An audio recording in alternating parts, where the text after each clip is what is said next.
Good evening, everyone. Tonight we are going to talk about how to not die with anger and resentment. This program was created for Jewish Nevada's Living Your Best Life program. We will be talking about finding peace through forgiveness as a way to meet your goal of living this last trimester of your life with peace. You will learn that you do, in fact, have a choice about how to meet this goal. My name is Lori Rubenstein, and I'm the author of this book, Forgiveness, Heal Your Past and Find the Peace You Deserve. This book was the culmination of my personal experience as a family law attorney and from research for an OLLI program in Sedona for a talk entitled Nothing is Unforgivable. Tonight, I will share briefly with you why you should forgive, 6 forgiveness myths, and a 4-step living with forgiveness process that will help you to forgive and let go of anger and resentment. So why forgive? Mahatma Gandhi said, if we practice an eye for an eye and a tooth for a tooth, soon the whole world will be blind and toothless. We need to think about the kind of legacy we want to leave. We don't want to be known for anger and bitterness that we carry. While I can do an entire program around the benefits of forgiveness, let me just say that you forgive because it's good for your physical and your mental health. There are many studies about forgiveness and health. Feel free to Google those. I don't know anyone who has not experienced hurt in their life, nor do I know anyone who has not hurt someone else. When we feel hurt, anger, frustration, or bitterness, and we don't adequately deal with that pain, those feelings stick with us. We might try to ignore them. We might try to tuck them away in some little box somewhere to deal with later. We might try to self-medicate and numb the pain. And some of us create huge walls around ourselves so that no one else will cause us that kind of pain again. Here's an important forgiveness caveat. This might not be the right season to practice forgiveness. If you're in any danger or if someone is hurting you either mentally or physically, protect yourself first and know that now may not be the best time to forgive. Safety always comes first. I'd like to share with you 6 common misperceptions about forgiveness, and these beliefs are those that usually get in the way of people forgiving. So number 1 is that forgiveness lets someone off the hook. Number 2, if you let this go, you'll essentially be condoning their bad behavior. Number 3, that you need to forget what happened. Forgiveness does not mean that you had a lobotomy. Number 4, that you have to stupidly trust that person again. Number 5, that the person to be forgiven needs to be sorry first. Or number 6, that you will feel at peace instantly. Now, here are some truths about forgiveness. Number 1, forgiveness is about taking responsibility for your own actions and feelings. Number 2, forgiveness helps you get out of the victim mode. Number 3, forgiveness allows you to let go of hurt and anger as well as a desire to retaliate.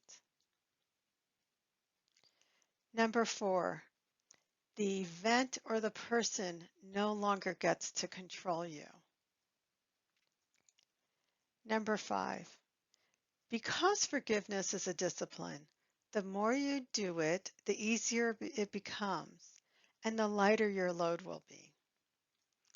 And number 6 is that there's nothing too big or too awful or too horrible that cannot be forgiven.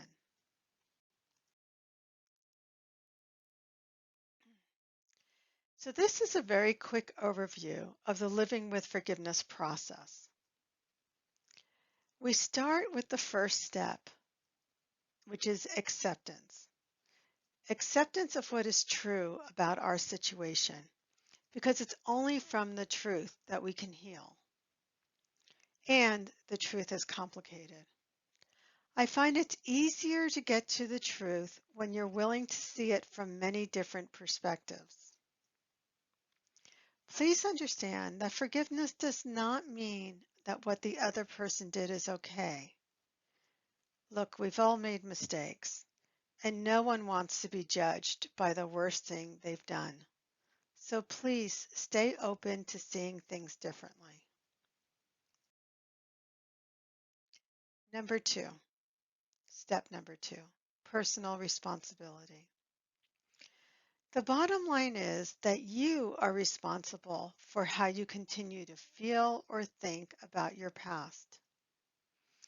If you continue to blame others for how you feel, you remain a victim and you cannot heal and you cannot grow.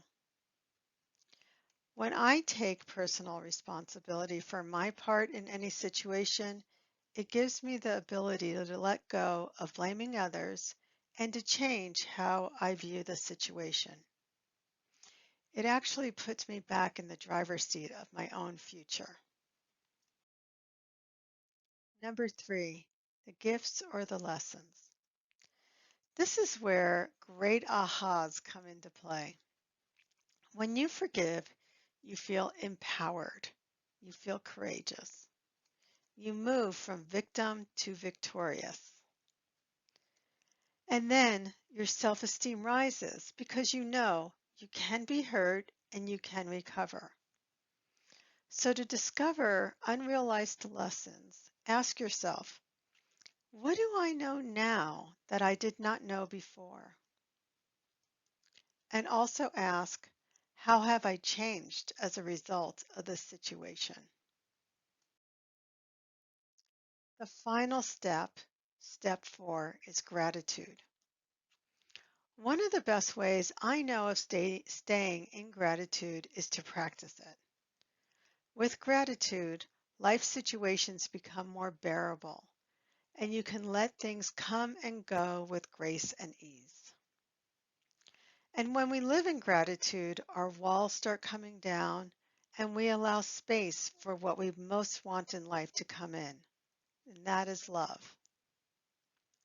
So when you change your focus from hurt, sadness, anger, or retaliation to gratefulness, you start living and feeling more peace and joy in your life. So ask yourself, what can you do to bring more gratitude into your life today? Viktor Frankl, Holocaust survivor and author of A Man's Search for Meaning, wrote that everything can be taken away from a man but one thing, the last of human freedoms, to choose one's attitude in any given set of circumstances, to choose one's own way.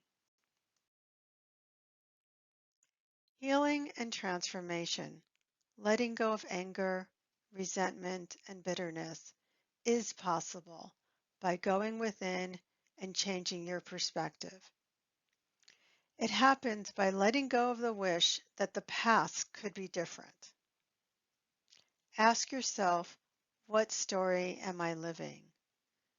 And then, what story do I want to live? It truly is your choice. Thank you for participating in Jewish Nevada's Living Your Best Life program. For more information about with forgiveness, contact me at the address on the slide. Thank you.